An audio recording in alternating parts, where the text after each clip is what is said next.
नमस्कार, मैं शंभू कुमार सिंह और आप देख रहे हैं नेशनल दस्तक। हाथरस केस पर हाई कोर्ट ने, इलाहाबाद हाई कोर्ट ने बड़ी फटकार लगाई है योगी आदित्यनाथ सरकार को।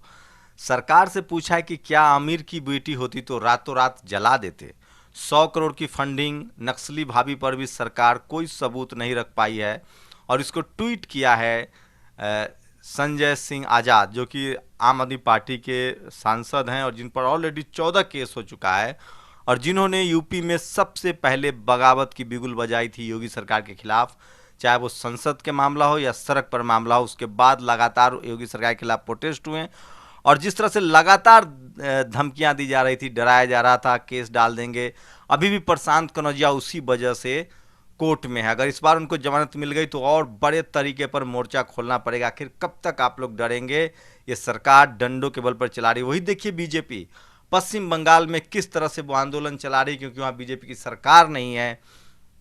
वहीं एक आज तक के टीवी डिबेट में बीजेपी के ट्रोल आर्मी जिस तरह से कह रही थी कि ये ऑनर किलिंग का मामला है, हाथरस की पीड़िता को उसके घर वालों ने मारा है। और इस तरह से मालवीय जो है, जो कि आईटी सेल का ट्रोल आर्मी का हेड है, उसने भी हमारी बहन राजकुमारी बंसल जो कि डॉक्टर हैं जबलपुर मेडिकल कॉलेज में, उनके लिए जिस तरह का शब्द इस्तेमाल किया और जिस तरह से उनको कहा है कि ये नक्सली भाभी है। तो आप सोचिए कि आपकी बहन बेटी को किस तरह से कहा जा रहा है। वहीं दूसरी बड़ी खबर है कि किस तरह से 34 फिल्म डायरेक्टर, फिल्म इंडस्ट्री के 34 लोग जो हैं वो पहुंचे हैं सीधे सीधे high court, Delhi high court में, और उन्होंने टाइम्स नाउ और रिपब्लिक टीवी के खिलाफ केस दर्ज कराया है। उनका सीधा सीधा आरोप है कि ये लोग झूठ की खबरें परोसते हैं, फर्जी खबर चलाते हैं। समझिए, जब ये चैनल्स इस तरह की खबरें फिल्म इंडस्ट्री ताकतवर लोगों के खिलाफ चला सकते हैं, तो एससी, एसटी, ओबीसी और माइनॉरिटी को नक्सली, आतंकवादी कह देना कौन सी बड़ी बात है। तो ये बड़ी खबर थी जो मैं आपको बता रहा था। दूसरी बड़ी खबर है कि एक बार फिर से यूपी में कानून का डर किसी को नहीं है, क्योंकि जब पुलिस इन आरोपियों को बचाने लगे, जब रेप के आरोपियों के पक्ष में पंचायतें होने लगे, जातिवादी पंचायतें, तो क्या होगा ये देखिए कि झांसी में एक पॉलिटेक्निक कॉलेज में 7 से 8 लोगों ने रेप किया है। रोहित कुमार सैनी, उत्तर 22 वर्ष, भरत कुमार, ये सब तमाम लोग हैं। किस तरह से जो है वो विपिन तिवारी, ये देखिए ये तमाम लोगों ने रेप किया है एक बच्ची के साथ, और ये लोग पुलिस का किस तरह से डर खत्म हो गया है। सोचिए कि जबलपुर में एक ओबीसी के डॉक्टर बेटे को रैगिंग करके मार दिया गया, जिस तरह से रोहित वेमुला और पायल तडवी को मारा गया था। अभी तक वहां केस भी दर्ज नहीं हुआ है और डॉक्टर पायल तडवी केस में सभी आरोपियों को सुप्रीम कोर्ट ने जल्द जमानत दे दी है, जिसके बाद वो फिर से ड्यूटी पर चली गई हैं। राहुल कंवल, जो कि खुद ही एक भ्रष्ट और डरपोक पत्रकार है, वो लिखता है कि अच्छा है कि बॉलीवुड एकजुट होकर जहरीले चैनलों का सामना करने को तैयार है। सबसे ज़्यादा अंजना ओम कश्यप और वो सरदाना त्रिपाठी, श्वेता सिंह, घोर जातिवादी चैनल है यहाँ, ये खुद घोर जातिवादी चैनल है और ये दूसरे पर आरोप लगा रहा है। तो ये देखिए, ये तस्वीरें मैं आपको दिखा रहा था किस तरह से लगातार बहुजन समाज के लोग जो हैं वो कह रहे हैं, और इस तरह से ये बड़ी खबर है कि किस तरह से आरोप 34 लोग बाहर निकले हैं और यूपी में फिर से और ये देखिए ये वीडियो एक चल रहा है किस तरह से यूपी में लॉ एंड ऑर्डर है, किस तरह से लोग सरेआम सड़कों पर लड़ाई कर रहे हैं।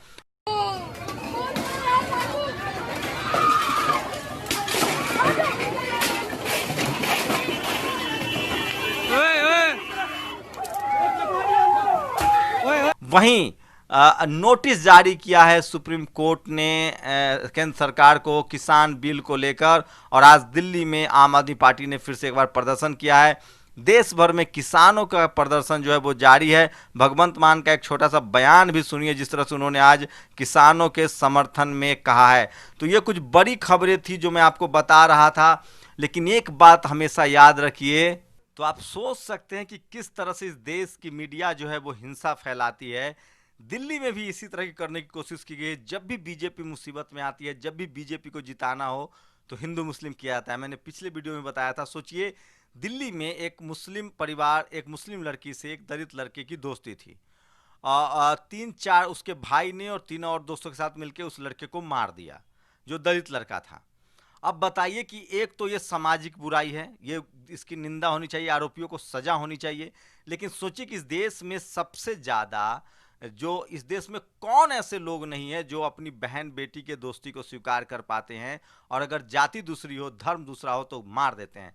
अगर, लेकिन सोचिए, सवाल ये है कि क्या मुसलमानों ने इस हत्या का समर्थन किया? क्या मुसलमानों ने धरना प्रदर्शन किया?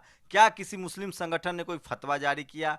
क्या पीड़ित परिवार भी, जो आरोपी परिवार है, वो भी कह रहा है कि न्याय मिलना चाहिए जो पीड़ित है उसको? लेकिन हाथरस में क्या हो रहा है? अगर यही सवर्ण समाज का लड़की होती और दलित लड़का होता तो गिरफ्तारी नहीं होती, और उसको उल्टे ही पीड़ित परिवार को फंसाया जाता और सवर्णों की पंचायत शुरू हो जाती, जैसे हाथरस में हुई है। ये होता है जातिवाद। लेकिन ये छोटे छोटे मुद्दे को और इस तरह के हत्या के मुद्दे को ये लोग रेक्टिफाई करते हैं। इसको, अगर यही लड़का हिंदू होता और लड़की मुस्लिम होती तो इसको लव जिहाद कहते बीजेपी वाले। तो इस तरह के सावधान रहिए। और हाथरस में जो नक्सली कहा जा रहा है उसके समक्ष खड़ा होइए। हाईकोर्ट ने फटकार लगाई है। और पश्चिम बंगाल में बीजेपी कार्यकर्ता जो दिल्ली में पुलिस की, हम पुलिस के साथ हैं, जहां जहां बीजेपी की सरकार है बीजेपी पुलिस के साथ होती है, और जहां जहां बीजेपी की सरकार नहीं है वहां वो पुलिस के खिलाफ होती है। पश्चिम बंगाल की तस्वीरें सामने है, किस तरह से पुलिस वालों को मारा गया है, आगजनी की गई। सोचिए, ये कहते थे कश्मीर के पत्थरबाज, इनके बंगाल में पत्थरबाज घूम रहे हैं। लेकिन मैं फिर कह रहा हूं, इस सब का दोष मीडिया है, क्योंकि मीडिया जो है वो ईमानदार नहीं है, वो सही सवाल नहीं पूछता है, और इसीलिए बीजेपी के बारे में लोगों को पता नहीं चल पाता है, आरएसएस के बारे में लोगों को पता नहीं चल पाता है। आप लोग की क्या प्रतिक्रिया, अपनी प्रतिक्रिया जरूर दीजिए। शुक्रिया। नेशनल दस्तक की आपसे गुजारिश है कि अगर इसको बचाना चाहते हैं तो नेशनल दस्तक को सब्सक्राइब करने के लिए रेड कलर के सब्सक्राइब बटन को दबाएं, फिर बेल आइकन की घंटी दबाएं। नेशनल दस्तक को बचाने के लिए बहुत जरूरी है कि हर खबर को शेयर करें, लाइक करें, कमेंट जरूर करें।